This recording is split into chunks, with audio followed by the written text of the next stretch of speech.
Genetic terms में हमें सबसे पहले पता होना चाहिए कि कोडोमिनेंस क्या होती है। कोडोमिनेंस की अगर हम डेफिनेशन की बात करें तो इसमें क्या होता है कि दोनों एलील्स जो होते हैं वो कंट्रीब्यूट करते हैं to the phenotype of the heterozygote, यानी कि उसकी फिजिकल अपीयरेंस में दोनों एलील्स का डोमिनेंस शामिल होती है। दोनों एलील्स अपने आप को एक्सप्रेस करते हैं, यानी कि अगर तो एक रिकॉल करना है कि एलील बी और बी दोनों हैं, ये दोनों मिलकर कोडोमिनेंट इफेक्ट शो करते हैं, यानी कि दोनों जो होते हैं अपना इफेक्ट शो करते हैं। इनके एग्जांपल्स के अंदर ब्लड ग्रुप ए बी और ए बी, इसके अलावा alpha 1 antitrypsin deficiency HLA groups वगैरह शामिल होते हैं। ये एक कैट बनाई हुई है, उसमें क्या देखिए इसमें दो कलर्स आ रहे हैं, ब्राउन और ब्लैक।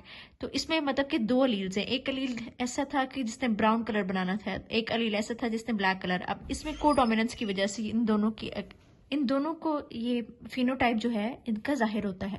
सो एग्जाम्पल की अगर ब्लड के ग्रुप की हम बात करें तो इसमें एग्जाम्पल में यही है कि अगर तो ब्लड ग्रुप टाइप ए है तो इसका एंटीजन ए होता है, ब्लड ग्रुप टाइप बी का एंटीजन बी होता है, तो ए बी टाइप जो होती है उनकी ए बी होगी। ठीक है, सो ये जो है कोडोमिनेंस की एग्जांपल्स होती हैं कि किस तरह से कोडोमिनेंस होती है। नेक्स्ट हमारे पास जेनेटिक टर्म है दैट इज इनकम्प्लीट पेनिट्रेंस। इसमें क्या होता है कि not all individuals with a mutant genotype show the mutant phenotype, यानी कि बेशक उसकी जीनोटाइप म्यूटेंट है लेकिन फिनोटाइप उसका म्यूटेंट हो ऐसा पॉसिबल नहीं है।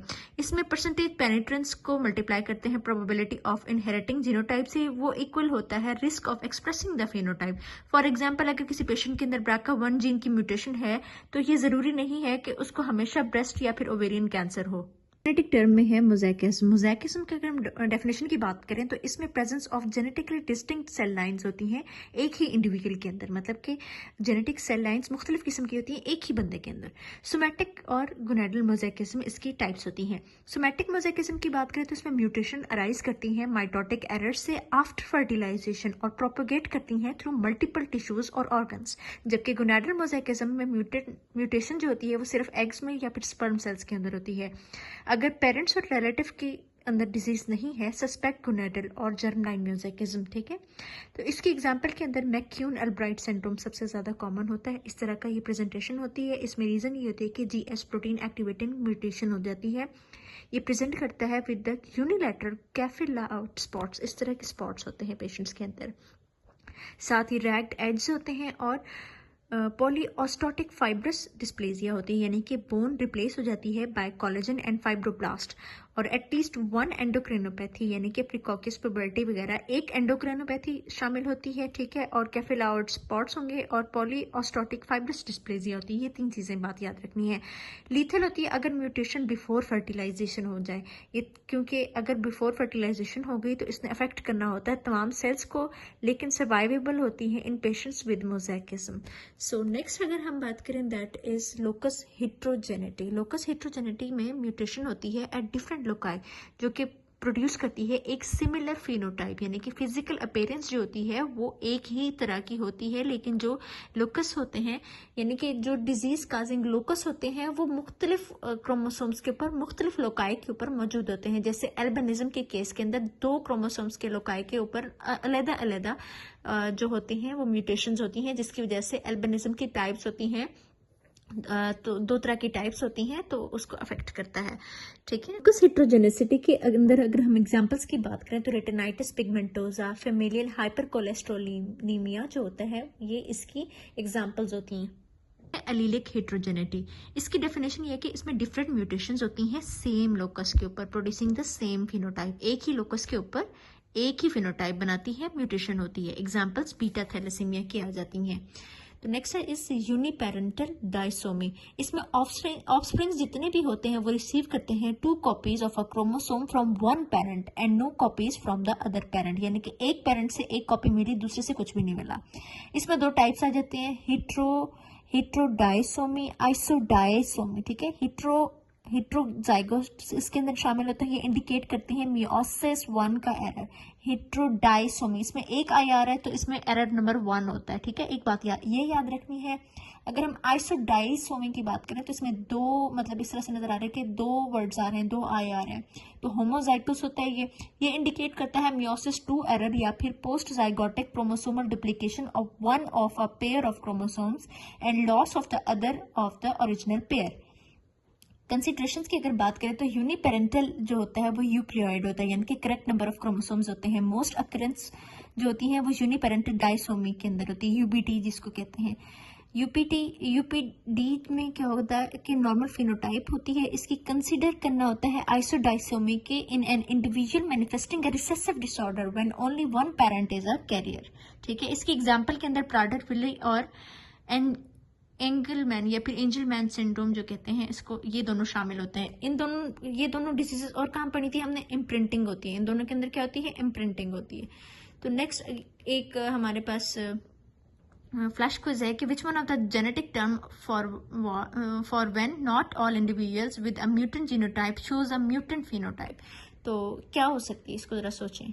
तो इसका हमारे पास है इनकम्प्लीट पेनिट्रेंस। ठीक है, कि बेशक म्यूटेंट हों जीनोटाइप्स, तो म्यूटेंट फिनोटाइप का ये नहीं होता, मतलब इसमें यही होता है कि इनकम्प्लीट पेनिट्रेंस होती है पेशेंट्स के अंदर। जैसे अगर हम यूनिपेरेंटल डायसोमी के अंदर एग्जांपल्स की बात करें, ये यूप्लॉइड होता है, ठीक है, और नॉर्मल फिनोटाइप होगी डायसोमी में। और इसके बाद इसमें ये होता है कि इंडिविजुअल मैनिफेस्ट करते हैं रिसेसिव डिसऑर्डर को when only one parent is a carrier. Example इसके प्राडर विले और एंजलमैन सिंड्रोम हो गया।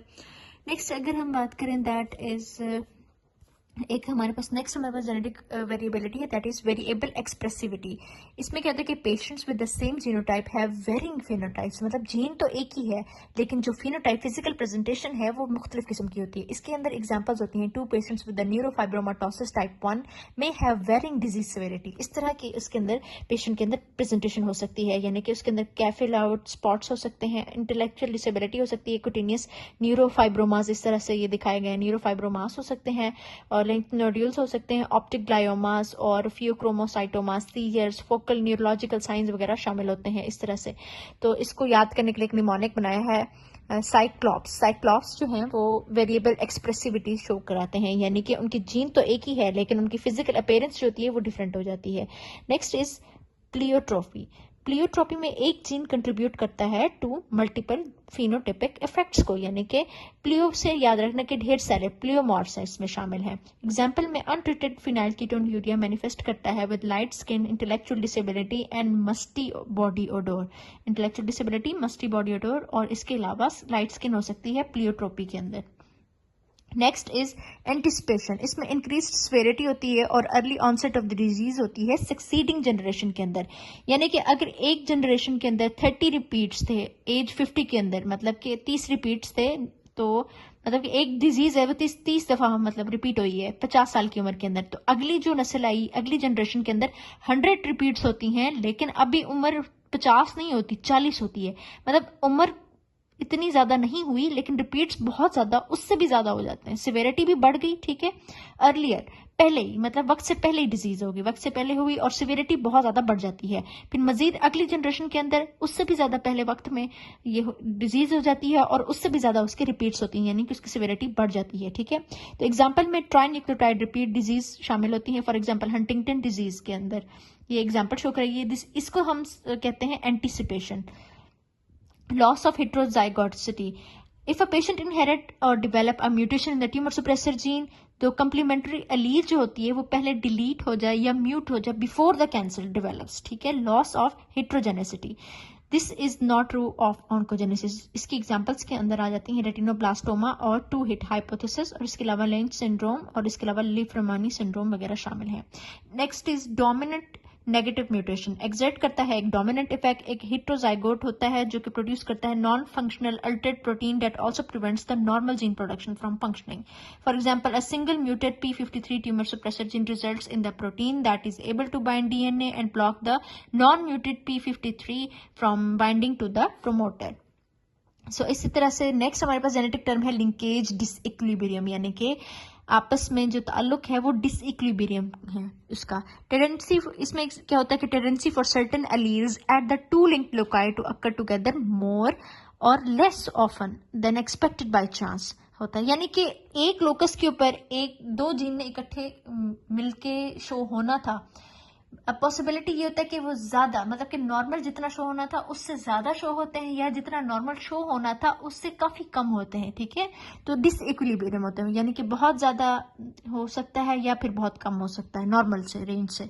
इसको हम मेजर करते हैं in population, not in a family. ठीक है, and often varies in different population. For example, एक क्लास है उसमें ये सारे स्टूडेंट्स के नाम है, मंडे को आपने और मार्क ने आना था ट्यूसडे को, आपने और एलिस ने, उसके बाद वेंसडे को आपने एलेक्स के साथ, फिर पीट के साथ, उसके बाद क्राइस के साथ आना था।